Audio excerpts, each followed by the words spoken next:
Welcome to Basketballheadzz Live. I'm your host, Glenn Pooley. And tonight is going to be very special. This brother right here is one of several Coney Island greats that decided not to go to Lincoln. They wanted to forge their own path at William E. Grady. And this player right here led them to their first city and state championship. Let's give it up for 1992's Player of the Year, New York City, Mo Fresh Brown. Let's do it. Y'all ready? Y'all ready?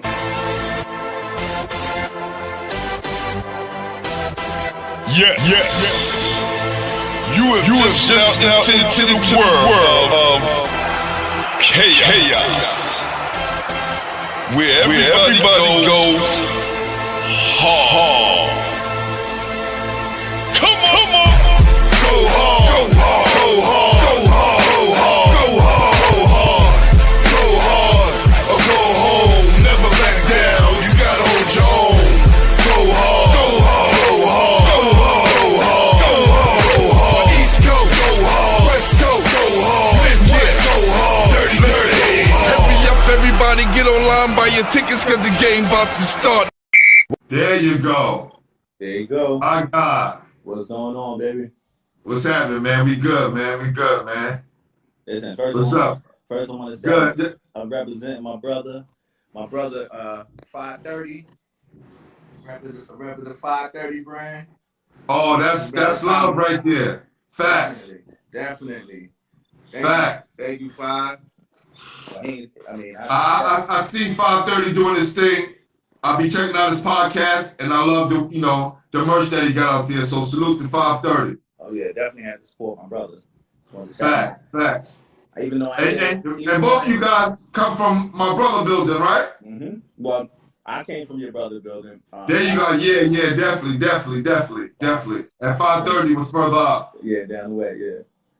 Even though That's good, man. Even though I ain't go to Lincoln, I still support the Lincoln. Listen, bro, we are all family, fam. Trust me. I have more Grady guys up here than I have Lincoln guys. Check that out. Wow.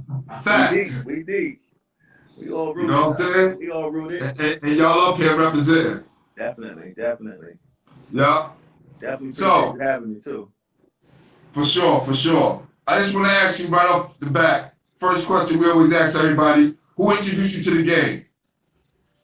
I would say my uncle. My uncle, God bless the day, he passed away. I remember being small, like of course, not even old enough to touch the rim or anything like that, and being picked up. So I have those vivid memories as a child.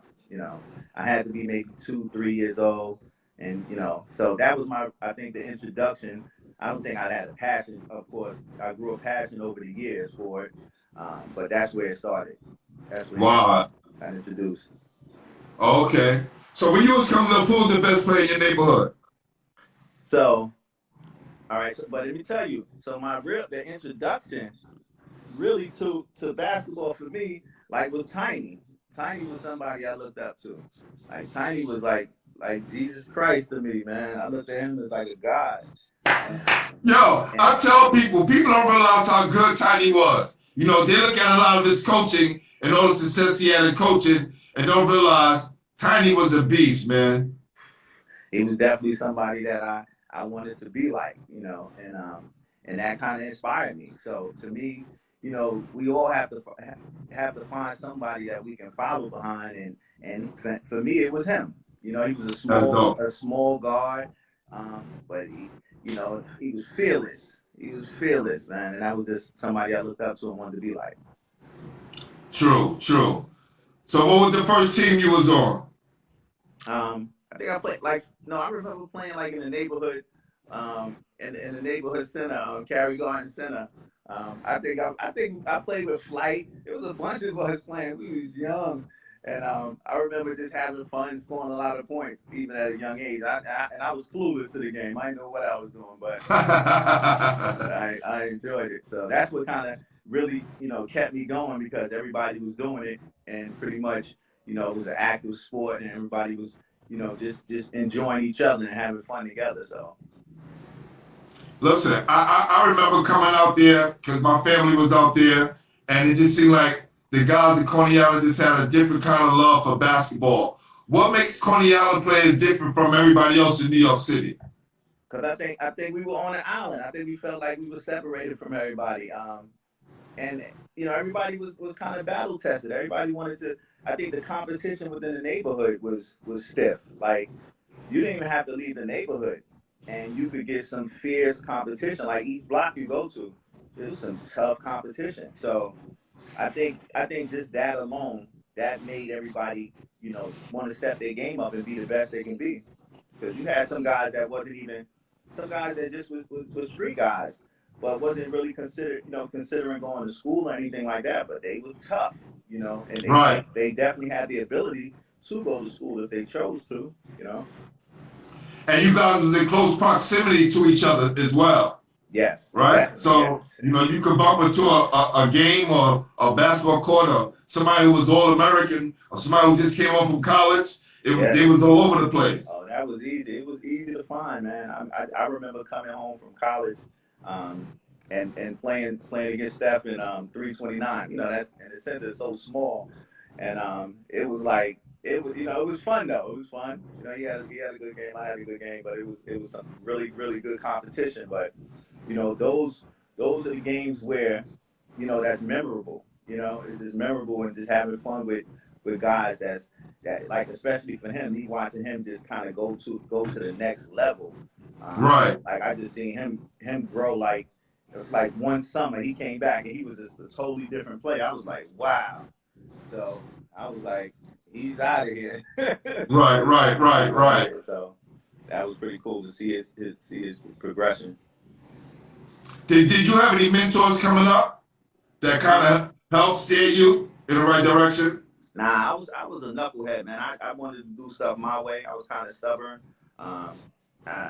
And I mean, I listened to my coach, Jock. I mean, Jock was definitely a great mentor, like a father to me growing up.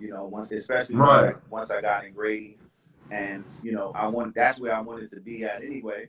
And then I had the opportunity to, have somebody like that in my corner. That dude is the ultimate workhorse. We worked for everything. If it wasn't for Jock, there would be no championships. We want the players that progress. They wouldn't have progressed. Like if it wasn't for him. So he get all the credit. He get all the credit from me. And you could ask. Yeah, salute to Jock. Any of those players that played on those teams, you could ask the ones that played then and now. They know like Jock was a big part of the success at Grady. On a low, the guys at Lincoln was kind of jealous that you guys had Jock. I don't blame him. I mean, you know what I'm saying? Like he was a guy who rode for y'all. He had y'all back and very relatable. Definitely. Like I got close with Jock because he would definitely like bring me home, on from practice and things like that. Being in the same neighborhood, so I had a chance to know him off the court too. Like I hated him. I hated him during practice and all that stuff, but outside of that, he was a great man. And he was teaching us to be not just ball players. He was teaching us to be men. And that's something that's missed. A lot of us didn't have our fathers close to us and probably had that guidance, but he was definitely a father figure for a lot of us. Facts. Definitely me. And you know what? Even though at the time, like I was pretty good, so I was pretty much the leader on the team, but he rolled me the hardest, and it wasn't. And I was always ask like, why you riding me, man? I work hard. I ain't slacking. And he's like, if they see me, he said, if they see me riding you, then they know, they know I'm gonna ride them, and it makes things a lot easier. Things kind of fall in place. So I was like, listen, I'm gonna be leading these drills anyway. It don't matter. I'm coming first. Right. It don't matter. So I was a workhorse when it came to that. Yeah, the same way that Popovich was with Tim Duncan. If you get on the star, the other guys will kind of follow. Right. My guy Ref One said, "What about your battles with Hector?" I was just going to say that too. Heck was the truth, man. Heck was the truth. I really liked. I mean, of course, I didn't like him then, but because he was like a fierce competitor. But that dude was really, a tough, hard-nosed guard, man, and just quick, good defense. So he was just one of those guards you didn't want to see every night, you know. And I salute to him. Definitely had the ultimate respect for him. Wow, definitely. He was good. Yo, I agree. We definitely got to get Jock on the show. Oh, Definitely. absolutely. Yeah. So what junior high school you went to? I went to Grady. I mean, I went to No, junior high school. Oh, Junior high school. I went to Reynolds. It was junior high school 43. I think they I don't know when they closed, but I don't even think they're around anymore. But I went there, and I played a little sports there too. Kind of leading into my high school year. But what did it for me was I was able to go to BC camp. So that's what kind of opened the door for me. It was this talent scout. Everybody probably know him. Rob Johnson. He was around. Yes, Rob Johnson, super legend. Yes.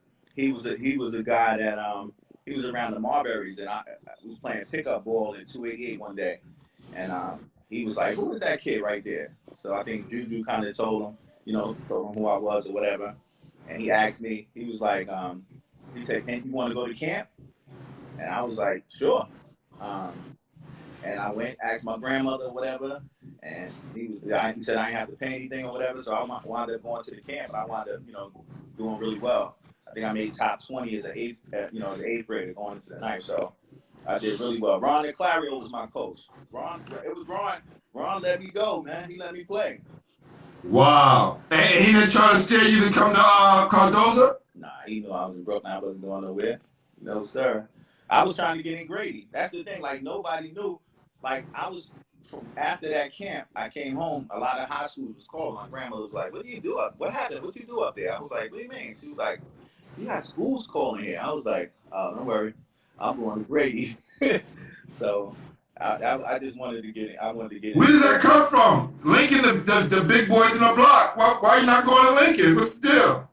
I want to pay my own way, man. I want to do something different. I want to write my own story, So I used to have dreams of beating Lincoln, and that was my biggest goal and inspiration, because they was always so solid. They was always good, man. Tough players.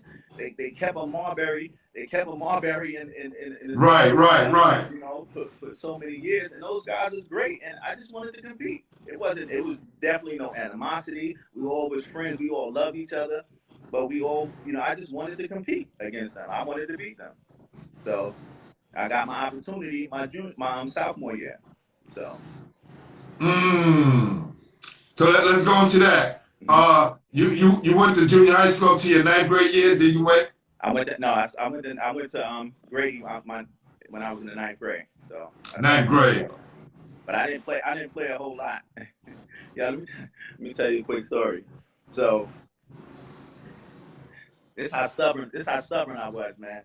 And for all the young kids, please do not take this as a positive story, because it's really, it ended up positive, but don't take the beginning as a positive story.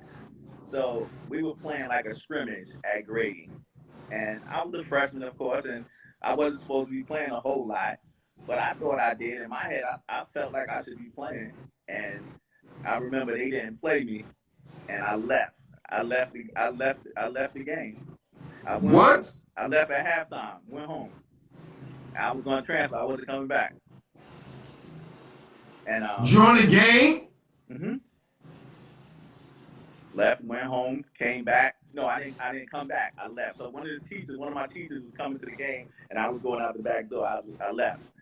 So lo and behold, this is my freshman year. Lo and behold, I had to, of course, my grandmother really wasn't really into all of that.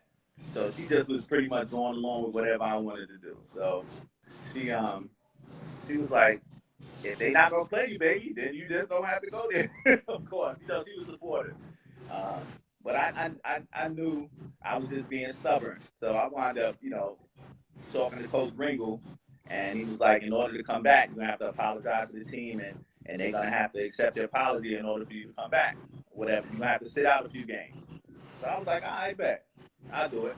So I came back or whatever. So the next game we was playing Westinghouse. I wasn't supposed to play. I wound up playing.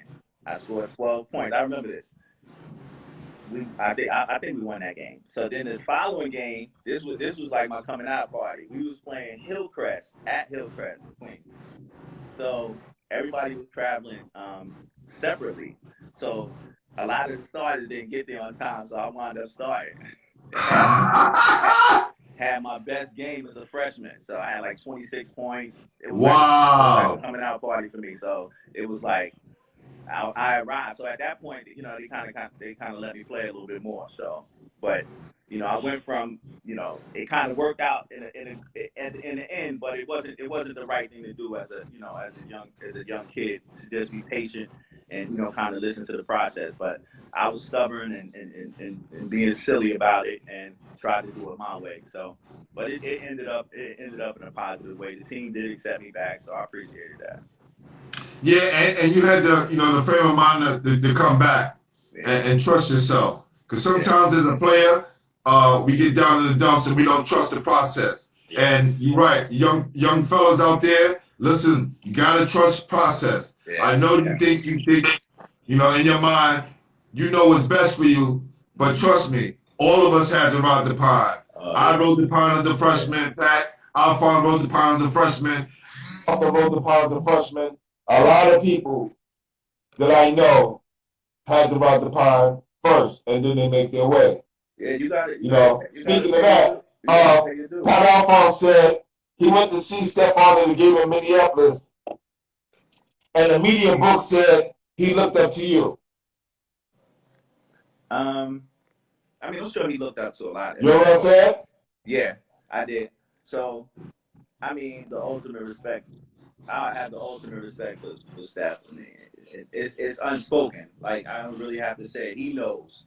But and of course he reciprocated that same love. But I know of course he had his brothers, some great role models to look up to. Yes. That I looked up to as well.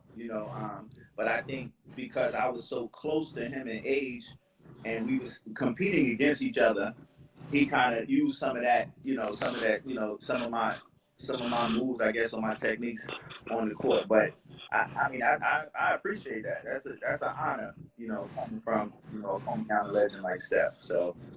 Yeah, you guys both put it down, man, and was fierce competitors. In your mind, who was your toughest competition? Toughest competition in high school? Yes. It was nobody.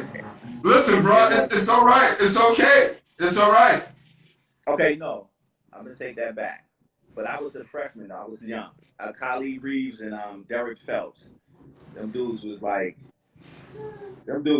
different. They were like a different team, But as far as don't get me wrong, they had a lot of nice players. Juju, to me, Juju was like the ultimate guy to me. Like Norman Marbury, I thought he was the prototypical player that should have been in the NBA hands down. And I'm not. That's right. I'm not knocking him for anything because I still great person, great player. I love him to death.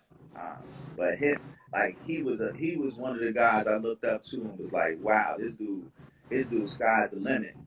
For Drew, his body type, his style of play was like perfect for the NBA. Perfect. He was my right. He was my ace. I love Juju to death. Oh, okay. But at some competition, I was Stacey Castle out of Queens. Of course, Conrad McCray when he was there at Tech. Who else? Of course, Lincoln competition, but I played against them all the time. That's right. It's the neighborhood guys. Yeah, so they were all definitely tough competition. Who else? The kid Joey, Brown from Sheepshead. Yes. Tough. I didn't like him, and he know I did. I did not like Joey because he was tough. Oh man, it was definitely personal. I was like, this mother. Oh my god. but the ultimate respect, man. Ultimate respect for the game. That's real. And he's still doing it. He's still doing his thing. He's still giving back. So salute to him. Definitely. Definitely salute to him, man. And there's many So who other are some of the players. guys? Go ahead. I was gonna say there's many other players. I just can't think of the name right now. Oh no, it's all so good. Well, let's talk about the guys who counted, and those are the guys on your team, right? Oh yeah. You know, who are the guys on your team that who rode with you through that state championship? Of course, my man Art, my man Artie Art. You know, he was definitely one of the leaders on the team. That helped cultivate, just that experience for us. Him, Effrem Whitehead, of course, James Hector, Jamal Phillips. Just like our practice players, like people don't realize. Like, I mean, I think our team was that we were so conditioned, like, and to take nothing away from the backup players, but the starting five was conditioned to play 40 minutes, full court, man to man, the entire game, start to finish, and wouldn't have got tired. Mm. That's how conditioned, like Jock had us conditioned, like no other. So that frame of mind, like fourth quarter, overtime was like the first quarter, like the game just got started for us, man. Yeah, Wow. yeah, Joey Whitehead. He got sold though. He got sold, Joe. He was tough. I mean, he in Florida right now doing his thing, Joe. You gotta check him Oh, okay. check him out. So tell me a little bit something about Sweet Lou Johnson. I played with his brother Wes Johnson in Lincoln. Yeah, Lou was just a natural born shooter, natural shooter, and he had the hops. Like he was one of those. He had calf muscles look like a baby head. Man, the dude had the big calf muscles. He could jump out the gym. But just a overall great team player. Um, and I think everybody played their role. That was the benefit to us winning a city and a state championship. Um, Everybody played their role. So I did, and I'm gonna go off the route. I don't even care on this one, but I feel like I should have got the MVP in the city and the state. So they gave it to the seniors because they felt like I had a chance to come back, and we didn't make it back. So it's all good though. I love him. Oh, right. So who got MVP? James Heck got the he deserved it though. I ain't say he didn't. Who got player of the year that year? You was player of the year in New York. Who won the player of the year in the state, Mr. Basketball? When I got player of the year, I think it was John Wallace. I think upstate. I think it was Yeah, I think it was right. yeah. He definitely deserved that too. That's my guy. That's my guy, J Dub. That's a personal friend of mine. We've been ever since we played up in where we was at. Ever since the Boston shootout, we've been like even like prior to that, we've been close. So Did he dominate? Did he dominate like that? yeah, he was tough. He was tough. Like good size. Like and he was like a bull, man. Like Really? yeah, man. He was Now I tough. knew what he did in college. I just didn't hear about him in high school. Yeah, and I don't know why he was under the radar in high school, because he played with that same tenacity. That dude was tough. So he was a great. Wow. It was a great partner for me and that was how we was able to when we had a lot of great players. Don't get me wrong, we had a lot of good solid players at the shootout too. So definitely can't take credit for that. And we had some good coaches too. You know. Yeah, I see Tiny Archibald. We got my man Boston Joe. You Yeah. know what I'm saying? Joe Almeida from Yeah. Boston. Yeah. Yo, he loved Boston. Just like I love New York City. We love New York, right? Oh yeah. How did you guys do up in the Boston shootout? We won it. We won it. I think it was a 91, 92. I think my last year there, we actually won the championship. We did real good. It was some solid teams. I think Chicago had a team. Who was on Chicago? I don't remember who was on Chicago. I do remember playing against the dude Randy Livingston. Yes. He was tough. Big point guard. I think I forgot who Atlanta had, but I do remember Juwan Howard, like those guys. I forgot what city they played for. I can't recall. But And y'all went down there and y'all smacked them all. yeah. It was. I mean, it was a tough competition, but we had a really solid all around team though. So it was really tough for anybody to beat us. Okay. Now was that the Gauchos team? Nah, that Or was just a separate? yeah. It was separate. I only played with Gauchos. I only played with Gauchos one tournament. Like I didn't never left Coney Island. I stayed there. I went to Riverside. I went to like one practice. I ain't like the way it was moving. I left. I never went back there. And I played with Gauchos one tournament with Felipe. We won some tournament up there, and that was it. I never went back there either. So. Listen, I tell kids, you just play high school basketball and not really AAU. Like if you want to go to a big school and be seen, cool. But you go anywhere and kill if you do the right thing. Yeah, I think it's different. It's so much different nowadays because the kids actually have the exposure that being able to be seen. What nobody don't even have to know you, but if you can put some footage on the internet and people see you, that's the way a lot of people are recruiting. Nowadays, so makes it easier. We wasn't fortunate to have that. Right. Have that resource. Yeah. I have a guilty pleasure, and you guys may laugh at me, but you know what I enjoy watching? What? The top overhyped guys from every year. Oh, wow. Wow.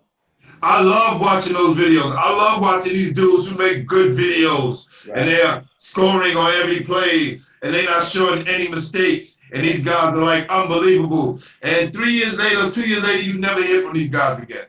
Because they make highlight videos. That's it.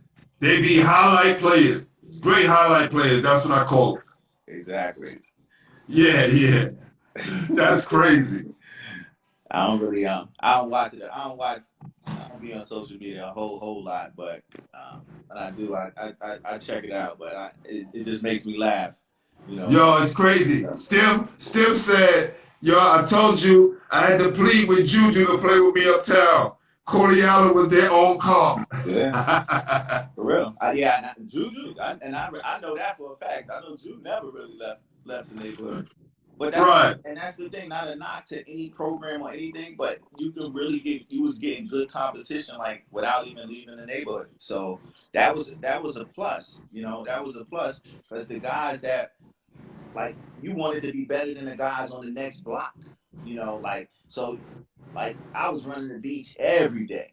Beach, step. That was like the formula. Like you had to run the beach and you had to run the steps, so that was just like the Coney Island formula, and that helped you, right? Your athleticism, your agility and things like that.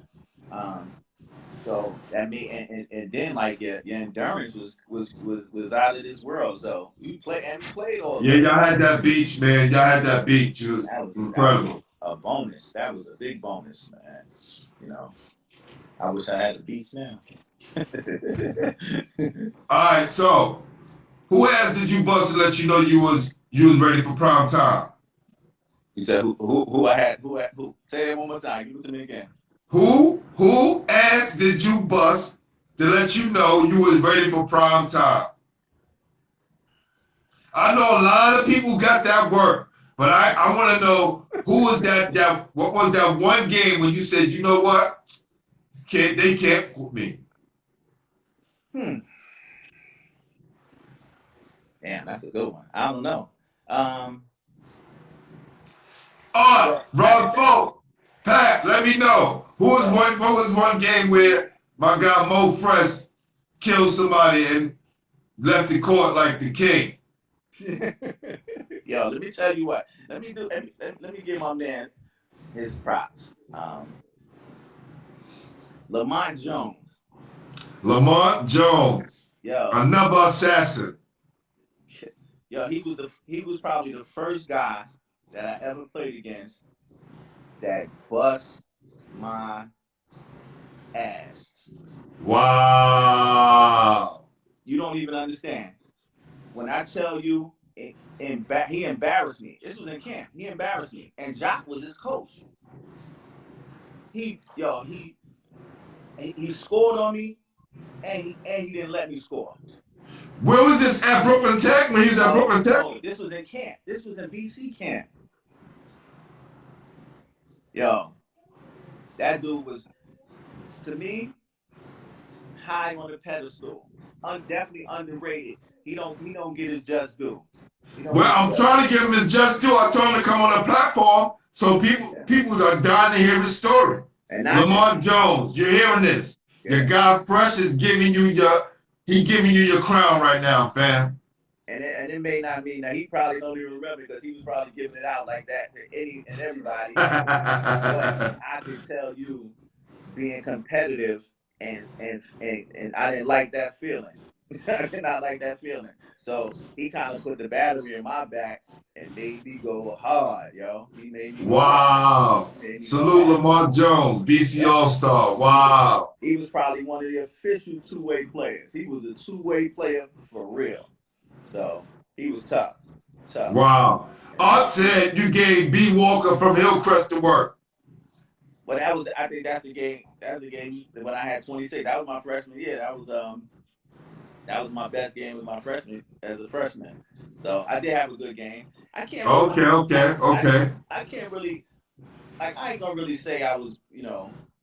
I think I dominated. Like my junior and senior year because I had to. I was more of a scorer. Like even my senior year, it was a boxing one the whole year.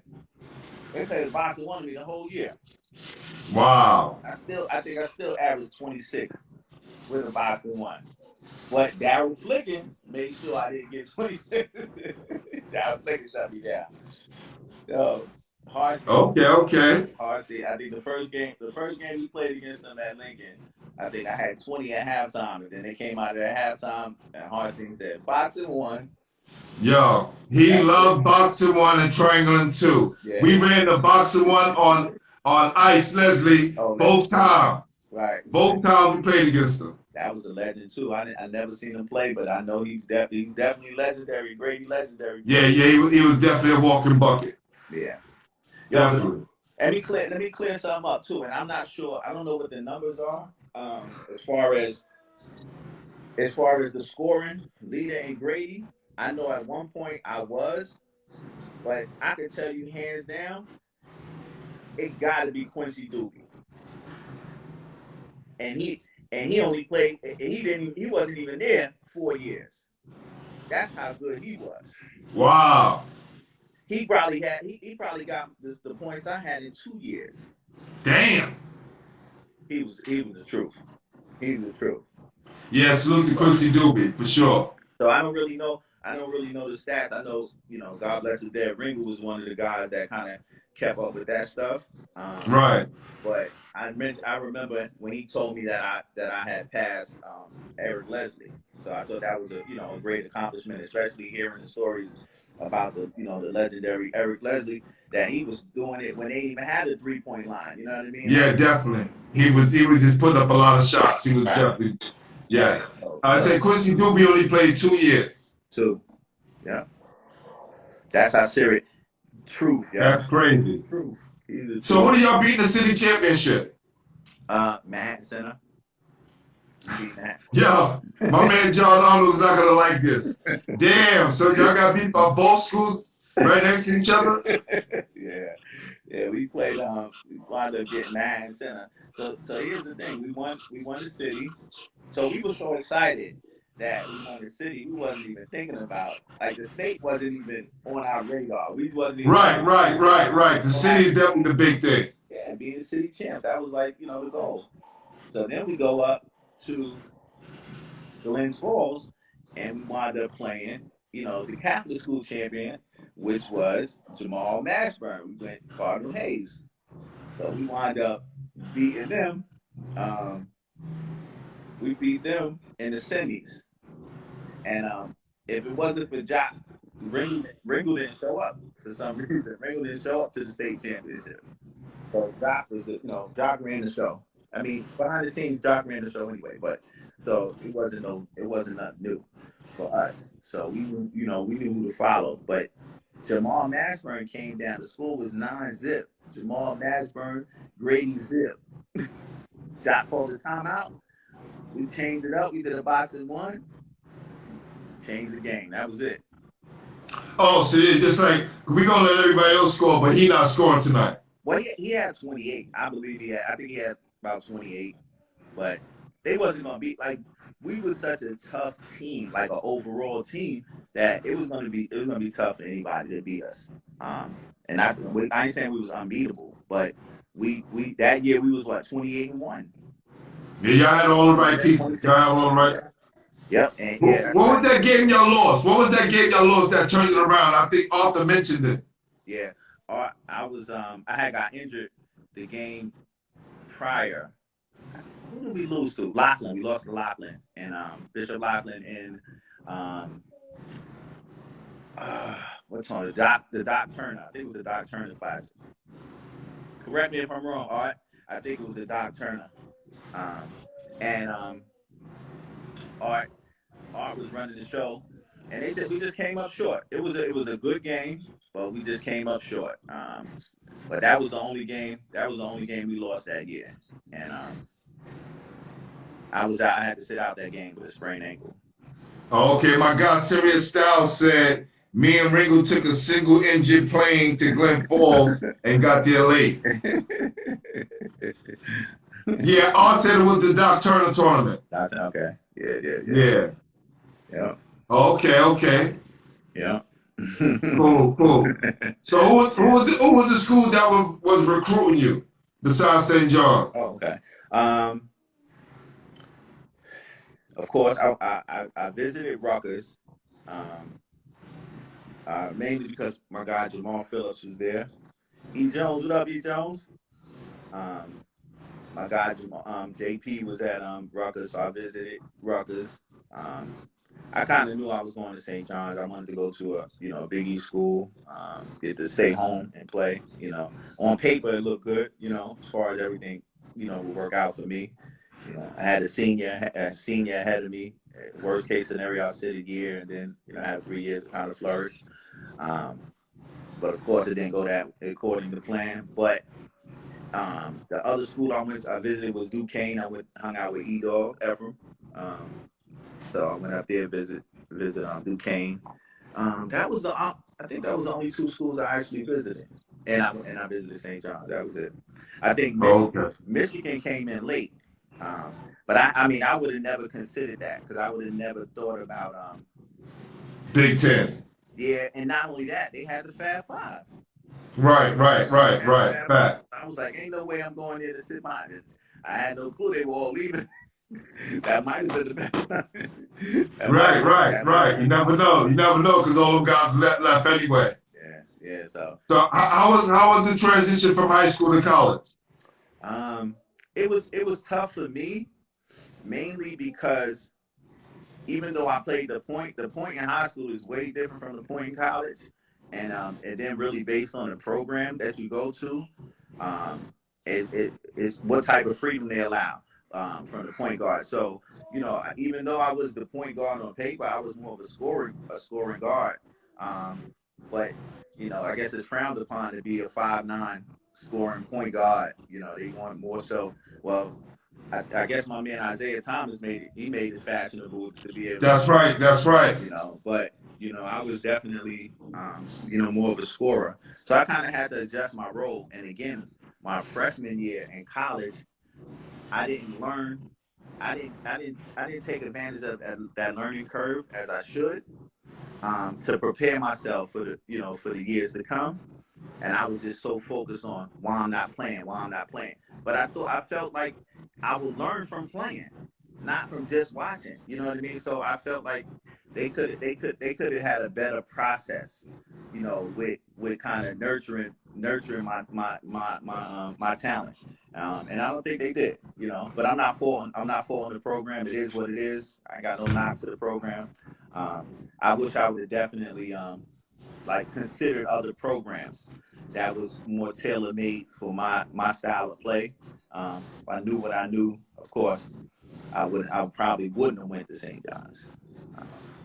Yeah, I think a lot of us were so keen on going to our ideal schools. You know what I mean? For me, it was just like, getting to D1 Yeah. and, not going to junior college and go to a better D1, right? Right. Right. Or put myself in a better situation. Whatever this case may be, what we have done for ourselves back then, because a lot of us didn't have any real guidance at home, right? We didn't have that person guiding us along the way. Our coaches were good for us for what they did for us, but we didn't have nobody sitting down with us mapping out that journey that we was going to take, right? Yeah. So this gets me I to my mean, next question of the perception of New York City basketball, because now it's a lot of guys who played New York City in New York City and are now coaches and leaders in basketball.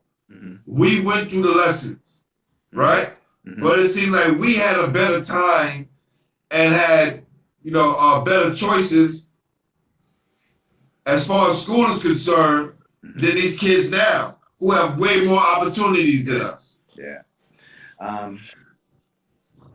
I think the AAU circuit is kind of like really taking over even more so than the high school programs. Like you get a lot of people, they'll contact the AAU coach probably before they contact the high school coach. So I think the landscape is a little different when it comes to just the recruiting and things like that. I don't know if it's a good. I'm not going to say it's a bad thing because I think everything evolves. I don't expect it to stay the same way. Like when I was playing, like the competition is going to change. Does every year possibly waters down? I believe so. Because I even think the competition of the Grady teams prior to us, I know if they saw us play, they'd be like, "Oh, them dudes are weak." You know what I mean? But we was solid for our era. But of course, they probably played at a different level. So I think every level it tends to. These guys from this era couldn't beat y'all. Trust me. I'm watching them play. Right. I'm at these games. Right. Trust me. They only got like one or two guys. One guy is like on every team. Right. You barely got a team where it's like 5 or 6 guys who are really good. Right. That's the problem with this, this age of basketball. And go ahead. But why is it that though? How come we not producing these kids are still good players. Like we still got good players out there. How come we not nurturing the talent to have teams, like solid teams, not just solid 1-2 punches, but like solid teams, even down to your bench players. Like how come we not producing that? And probably a lot of it stems from a lot of kids don't want to come off the bench and not going to be role players, and probably just want that all want that starter position. Just with AAU programs, I don't think a lot of kids want to be coming off the bench. I mean, somebody's gonna have to come off the bench eventually, but I don't think people accept that role too often. So yeah, I think that the freedom of just packing up and leaving, kind of like what you did in the middle of the game. Right. It's like, fuck it, I don't want to do this no more, and leave, and let me try somewhere else. Reluctantly, you came back and turned into the player and the star that you became. Right. I was fortunate. Who knows if you'd have went somewhere else? Right. I was lucky. I was lucky, man, that I definitely made the decision to come back. But I was even more lucky that the team accepted me back. So I mean, of course, looking at it now, I'm mature enough to realize that. But at the moment, I was a high-headed young kid, just thinking that he all that, and he should be getting this, and they should be giving him this. So. I mean, although I felt like I did work for it and I earned my playing time. I didn't ask them to give me playing time. I felt like I earned it. But I still handled that situation in a very immature way. And having mentors, to keep these kids grounded is very important. Very important. And I really didn't have that.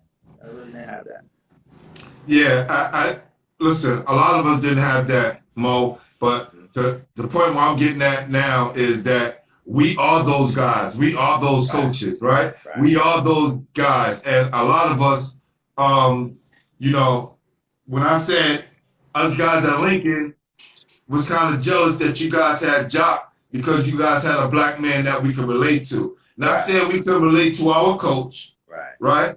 Bobby Hartstein, Tony Guttani, and all those people who helped us. But you had a guy that kind of looked like you guys. And I'm saying now we are the majority, right? If when you look at the benches, all you see is black head coaches, either on the bench, and a lot of them are assistant coaches. Right.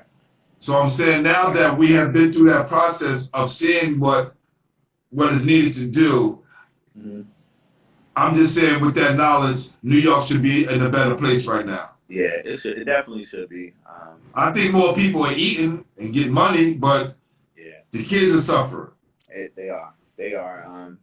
And I don't even know what's the solution to that. I mean, I think we just need to be better.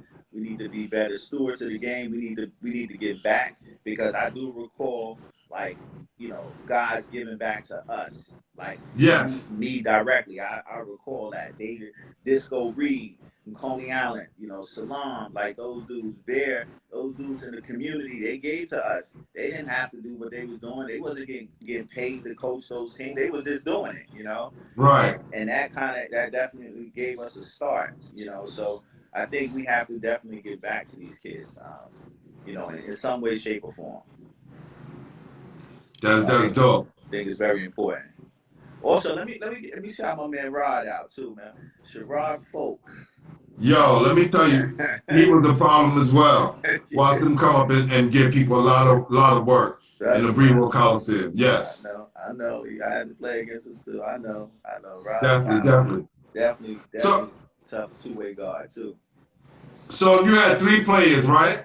And you could pick 3 players: 1 high school, 1 college, and 1 pro that you played against that stood out. Who would those 3 guys be? High school, I would say Jason Kidd.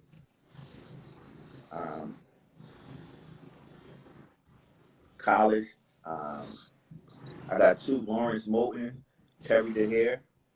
Wow. Hey, listen, those names, Lawrence Moulton, Terry DeHare, killers. Big East killers. Definitely.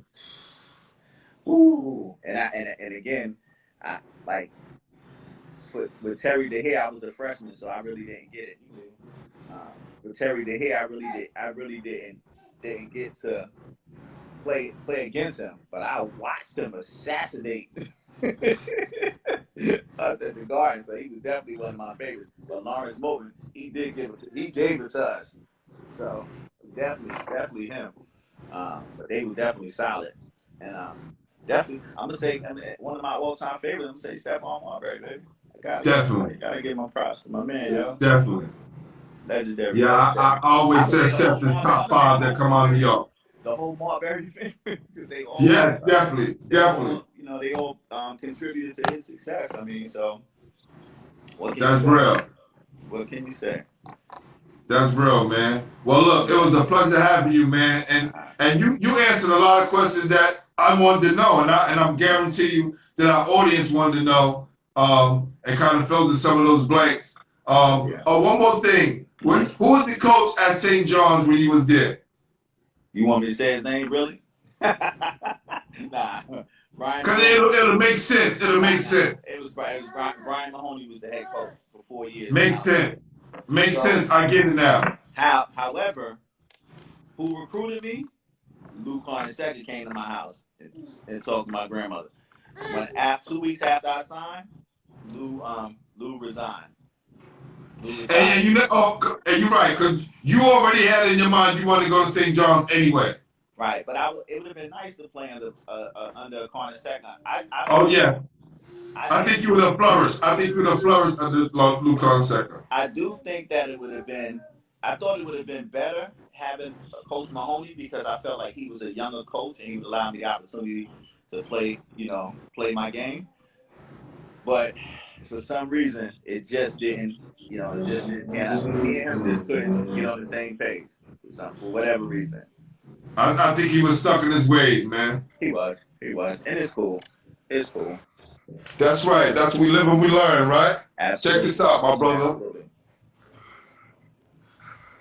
That's pretty dope. I see your man back. I was about to say your man back there going in. Oh, that's dope. It. My God, a resident artist. And I promise this week we getting these things out. I'm going to be hitting a lot of you guys up to ask for you guys' address. Son, I pay for that. Send me that. Nah, this is love, fam. This is love right here, fam. Your man working hard back there. He deserved. He deserved. For sure. Look at that. That's a fact. Let me see my man right there. No doubt, brother. I appreciate you, brother. He played for Jackson. He a Grammy boy. He looked too familiar. He looked very familiar to me too. Yeah, definitely. Dude, I appreciate the work. Good work too. No doubt, man. I appreciate you, man. So this is the point of the show where we, ask you to nominate somebody to come on the show. Jocko. Gotta get back. Let's make that happen, man. I think so. I can tell Jocko how jealous he was that he was at Grady and not at Lincoln, man.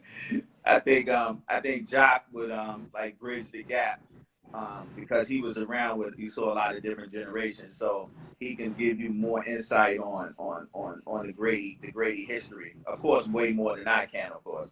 Definitely. And tell 532, man, he can come on the show. He can promote his brand. You know what I'm saying? We'd love to have him. He's a Lincoln guy, and that's what we do, man. Yeah, no doubt. I definitely support. Everybody support Jamel. That's right. We definitely gonna do that. Yeah, man. We have to stay in tune with each other, man, to support.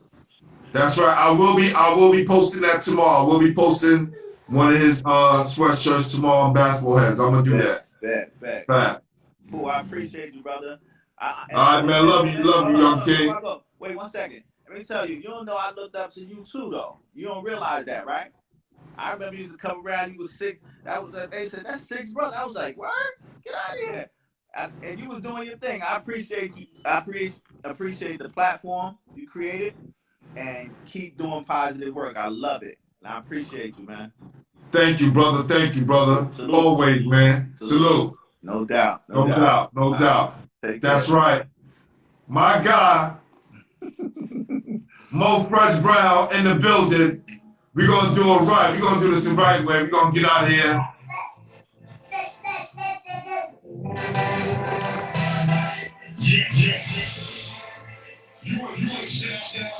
Yeah.